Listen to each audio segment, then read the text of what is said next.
이사장님 안녕하세요. 반갑습니다. 예, 오랜만에 또 뵙겠습니다. 네, 오늘 달력을 보니까 올해가 또 한 달밖에 안 남았더라고요. 그렇네요. 올 한 해 어떻게 잘 보내셨습니까? 이때까지는 잘 보냈는데 나머지 한 달여가 이제 문제죠. 잘 보내야죠. 올해 우리 여해와 관련돼서는 뭐 여러 가지 토크쇼도 하고 학술 심포지움도 하고 많은 네. 사업들을 했는데 이제 마무리는 작년처럼 송년음악회로 해야 되지 않겠습니까? 아이고 좋습니다. 멋있게 한번 해보죠. 좋습니다. 네. 예. 그리고 오늘은 이순신 관련돼서 예. 제가 또 한번 여쭙고 싶은 부분들이 있는데 그 이순신 장군께서 되게 성품이 사실 너무 좀 강직하셔가지고 어떻게 보면 그 어떤 그 강직성 때문에 소탐대실한 부분도 있다. 저는 그렇게 알고 있는데 구체적으로 사례들을 뭐 이렇게 든다면 어떤 게 있겠습니까? 그분이 군인으로서 이제 강직하다, 군인으로서 바람직한 성정이지요.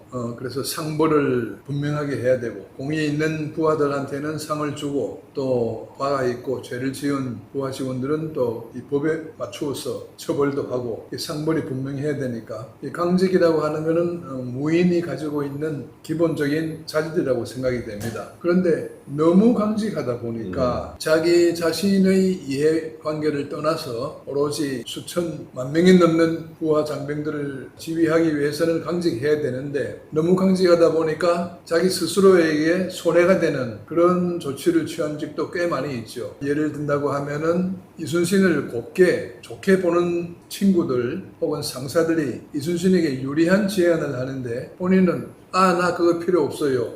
이런 식으로 함으로 해서 상사들을 오히려 무안하게 만들고 저 친구는 융통성이 없어. 이런 평가를 받음으로 해가지고 눈에 보이지 않는 불이익을 자초한 경우도 많으리라고 생각이 됩니다. 실제로 병조판서라 그러면은 이 무인의 제일 꼭대기지 않습니까? 병조판서 김규영이 어느 때에 내 처녀, 첩의 딸을 당신의 소실로 주고 싶은데 어떤가? 그러면은 그 당시에는 이제 처첩을 두는 것이 이제 일반적인 그런 시대였으니까 그것도 더군다나 병조판서가 자기 처녀를 주겠다는데 얼마나 큰 영광입니까? 그런데 그것을 매몰차게 거절을 했단 말입니다. 그런 경우도 있고 또 자기 훈련원이 있을 때 자기 직속 상관이 여보 당신 휘하에 거느리고 있는 모 씨가 고가가 조금 부족한데 조금만 자네가 추천해주면은 승진이 될 수 있는데 좀 편의를 봐줄 수 없겠나 했을 때에 안 됩니다.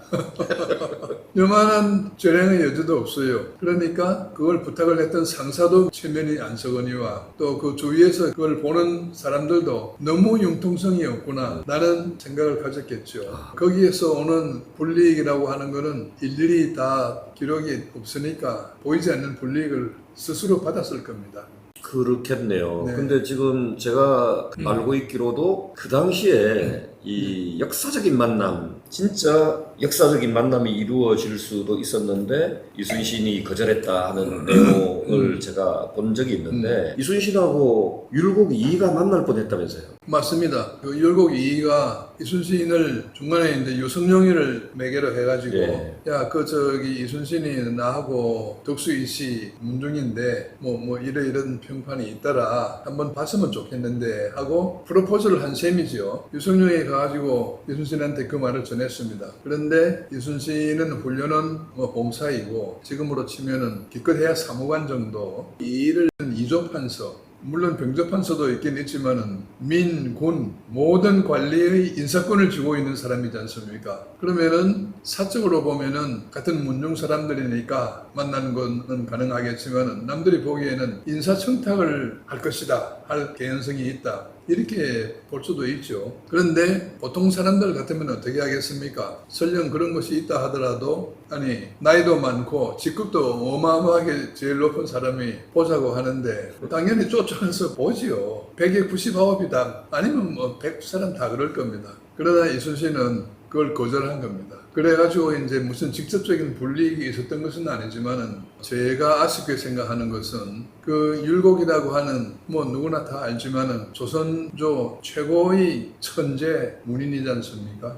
그리고 현직 이조판서 그러면은 그분이 어떤 분들은 이제 10만 양병설을 주장했다고도 하는데 저는 그걸 뭐 믿지는 않습니다만은 이조 판사라고 해서 관리의 인사만 머리를 썼겠습니까? 어떤 사람을 뽑아야 어떤 인재를 뽑아야 이 국가 발전에 도움이 될 것이다. 나라를 위해서 자기 나름대로 인사를 통해서 이제 국가 발전을 하는 방법을 고민하고 늘 깊은 그렇게 고뇌를 했을 거 아닙니까? 그러면은 이순신도 장군으로서 지금은 뭐 미관말적이지만은 그러나 심심치 않게 저 해안 지방에서는 외국 침략이 일어나고 삼포 외변 또 무슨 외변 하여튼 외국 침략이 굉장히 많았지 않습니까? 그리고 또 풍편에 들어보면은 멀지 않아 왜군이 쳐들어올 것이다 하는 그러한 소문도 들리고 그런 시국이었기 때문에 두 분이 만났다고 하면은 한 분은 문관이고 한 분은 무관이지만은 직급을 떠나서 이 나라의 장래에 대해 가지고 중요한 이야기를 나눴을 것 아닙니까? 그렇죠. 예, 충분히 그럴 가능성이 있죠. 송복 교수님께서 유성룡과 서해 유성룡과 여해 이순신이 만남을 위대한 만남이라고 해가지고 저서를 낸 바도 있습니다. 그 두 분의 만남이 정말 위대한 만남이죠. 잘 지적하신 겁니다.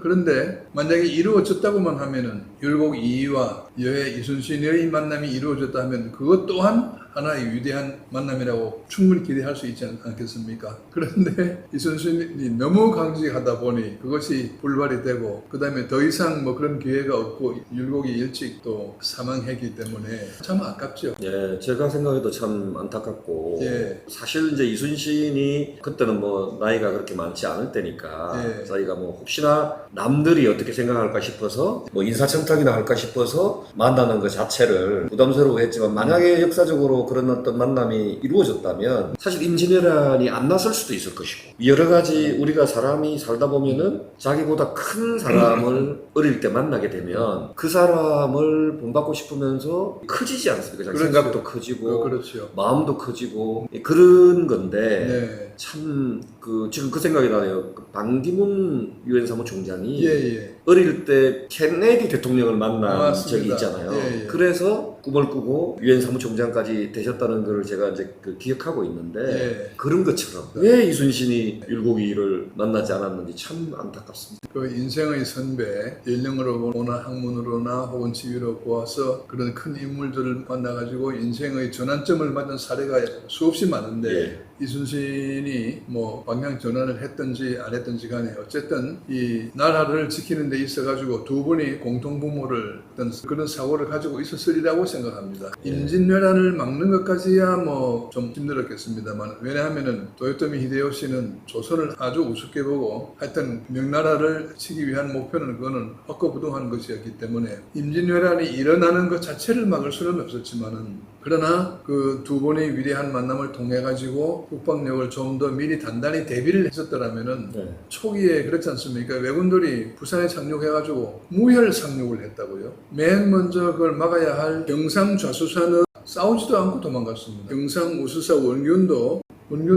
뭐 싸운 기록이 없어요. 그냥 이제 자기 함대들을 차심시키고 도망갔다 이거죠. 나중에 돌아오기는 왔지만은 이제 그런 사태는 막지 않았을까. 예. 그렇게 되면은 한양이 20일 만에 점령이 되고 온 국민들이 백성들이 그렇게 처참하게 죽어나가는 그러한 비극은 완전히 막지는 못하더라도 경감시킬 수는 있지 않았을까. 그래서 이순신의 그 강직성 때문에 율곡이를 만나지 못한 그 아쉬움을 저 또한 예. 가지고 있으면서 저는 그런 아쉬운 인생을 안 살아야 되겠다는 생각이 드는 게 저는 위대하신 우리 이인재 이사장님을 이렇게 만나서 더 생각도 커지고 또 이렇게 쑥쑥 이렇게 성장하는 것 같아서 아주 너무 과찬하십니다. 기쁩니다. 예. 하여튼 다음에 또 뵙는 걸로 하고요. 네, 예. 수고하셨습니다.